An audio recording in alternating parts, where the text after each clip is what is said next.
Hey guys, starting Unit 3 today, and this first lesson we're going to do a little bit of reviewing a couple concepts, but this whole unit is on identities, and I have included here the identities that I've mentioned these once before back in Unit 1.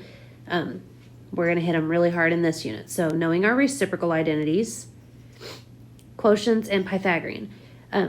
These notes that I'm getting ready to cover are going to focus a lot on the reciprocals and specifically this tangent quotient identity.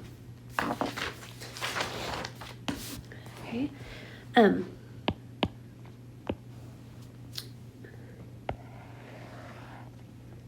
that was a very crooked line, sorry. Okay.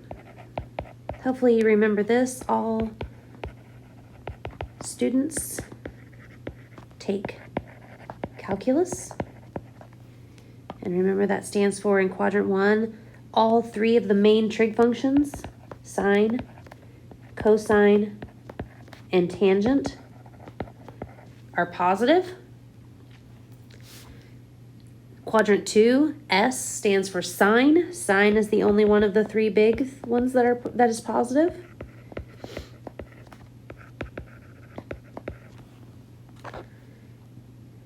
Take means that only tangent is positive in quadrant 3 of the three big ones. And then finally, the C for calculus means that only cosine is positive.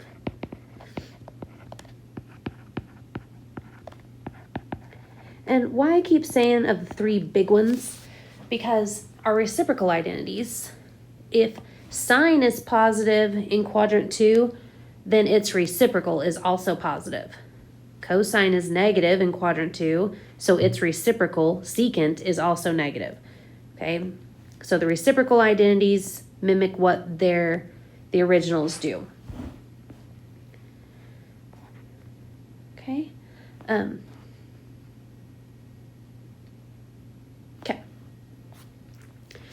So what we're going to do today is we're going to be using some identities to evaluate trig functions. And specifically, we're going to use the reciprocal identities.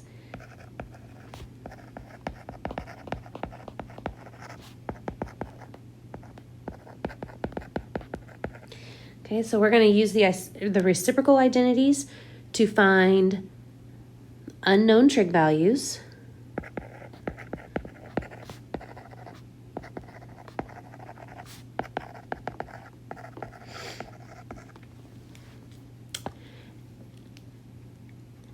and we might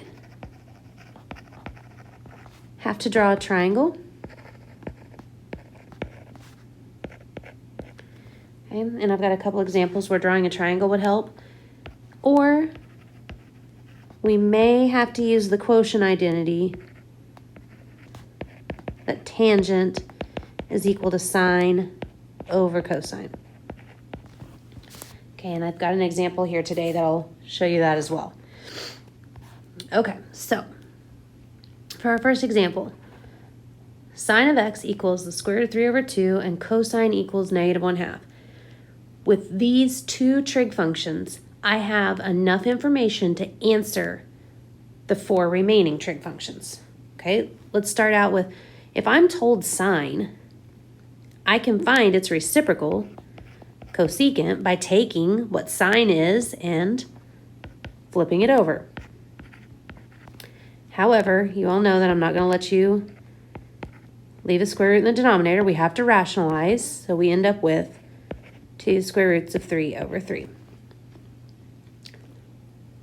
I know cosine, it was given to me, so that means I automatically know secant, because it's the reciprocal of cosine. So secant is negative 2. Now, to find tangent, yes, I realize you've got information. You could draw a triangle. I don't want you to. I want you to get used to using this quotient identity. If tangent is equal to sine over cosine, we know the answers to each of those. I know that sine is the square root of 3 over 2, and cosine is negative 1/2. And then I'm going to use algebra to manipulate and evaluate tangent. We don't divide fractions. Instead, we change to multiplication, and we do the reciprocal of the denominator. Now I can multiply straight across and then reduce to negative square root of 3 would be my answer for tangent. And now that I know the answer to tangent, I can find the answer to cotangent by doing the reciprocal. Oops, sorry guys, didn't mean to do that. Which would be negative 1 over. Oh, good grief, I'm so sorry. Square root of 3.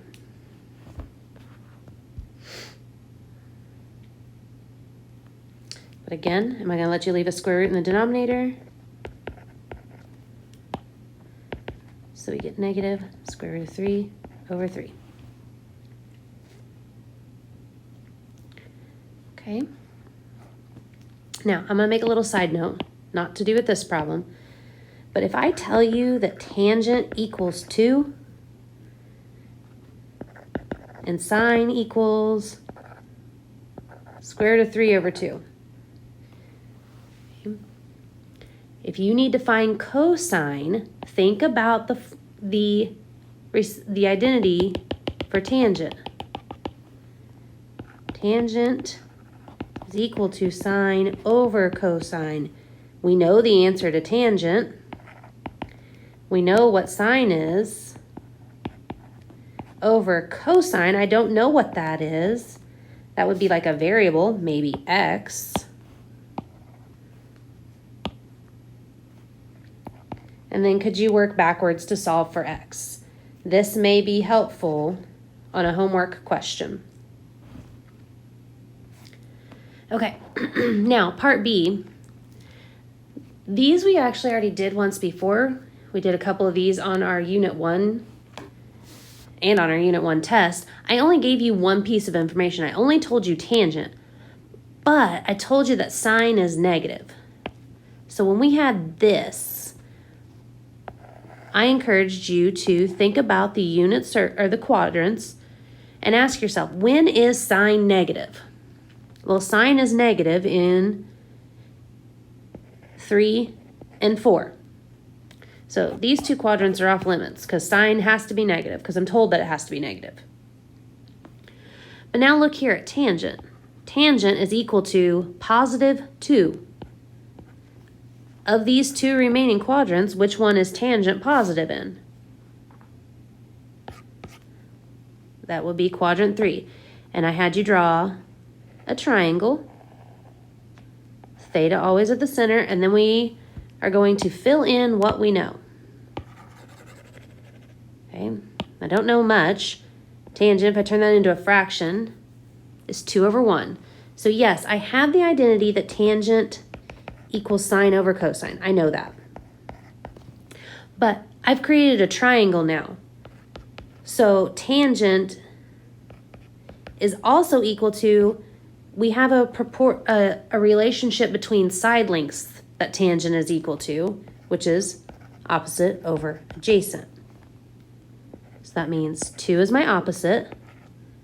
Adjacent would be 1. But now look at where we're at on our quadrants. 1 is on the negative x-axis, so I have to make it negative. 2 is going down, which means it's also negative. That's okay because 2 negatives made tangent positive. But what have we already said that sine has to be? Sine has to be negative. Now I'm going to use my two sides that I know, and I'm going to Pythagorean theorem to find the third side.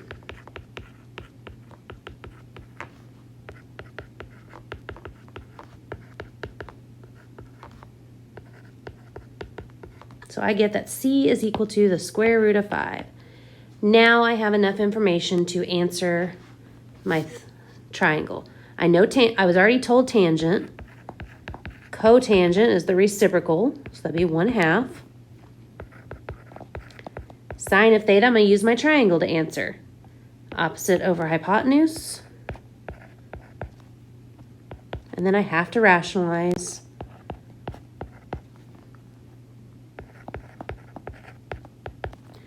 Cosine would be adjacent over hypotenuse.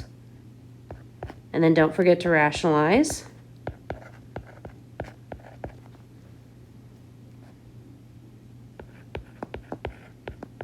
Cosecant is the reciprocal of sine, so I'm going to go back up to sine. It was 2 over the square root of 5, so the reciprocal would be square root of 5 over negative 2. Oops, I forgot my negatives, didn't I? On that one.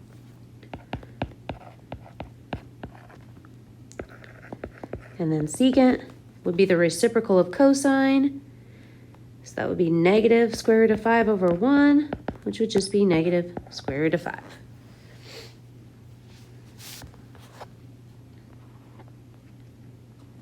Okay, and one final one. Secant. I'm not as familiar with secant, so I'm going to turn it into its reciprocal that I am more familiar with of cosine. Okay. Now I'm going to think about, okay, cosine is a negative number, and I know that because it quite literally has a negative in front of it. So cosine's not negative in 1 or 4. And then I have that I want tangent to be positive. So out of these two quadrants, where's tangent positive? Oop, I'm in quadrant 3 again. No, you will not always be in quadrant 3. Now, cosine is opposite over hypotenuse. Adjacent over hypotenuse helps if I'm in the right trig function. Sorry guys, adjacent over hypotenuse. And then I've got to decide, where does the negative go? Well, look at how we traveled on the x-axis. We traveled left, which would make 2 the negative. Your hypotenuse is never negative.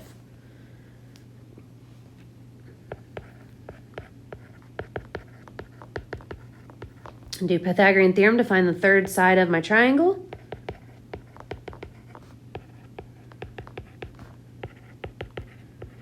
And I get square root of 5.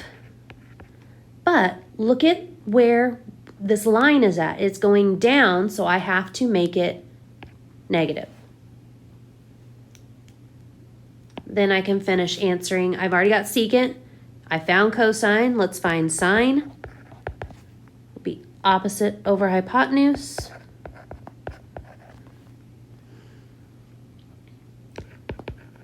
Tangent is opposite over adjacent.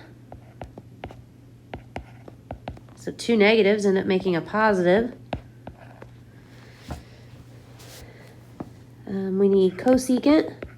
So that's the reciprocal of sine. So I'm going to go back and look at what sine was. And then I'm going to rationalize. And cotangent.